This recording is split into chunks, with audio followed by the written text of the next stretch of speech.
Menteri rangba kejela Konrad Konggal sangma ula pensai baka jingsha kem jongkin riu ngut ki briu hagi pulet Asam henen kasngi ha kasnong gizang salbari kamsham ladai kadau badon kajingya kaja uput usam henrei kadai na kadau snong. Habakran berkilat pathai khubor na kaliang Menteri rangba uloong kajingsha kem ki briu na kajela hagi pulet Asam kamdei na kadau badan kanu kajingya kajaput henrei kadai na kadau badan kajingbam ya sautu jingmut hagi kam penroi hagi snong.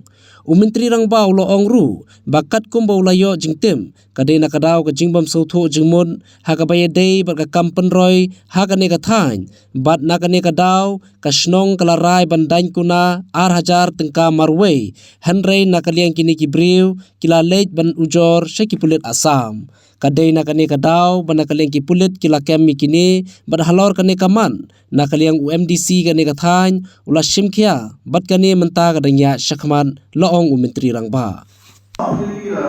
Border dispute, it's a very complicated case. There were some decisions that were there taken internally. This is as far as I know. I cannot completely say that this is correct information, but this is the reports that I have received. That there were some incidents where some understanding within the village had been there by some concerns of development work. And because the process did not move in a certain manner that the village had decided, there was some fine that was imposed on certain people.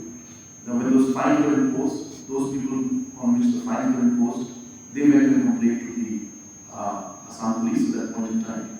And based on that complaint that they had been fined and 2,000 rupees or something was taken from them, the Assam police acted. So that is what the information is. But as we speak, I am told that the local MDC has gone and has moved for bail and the process is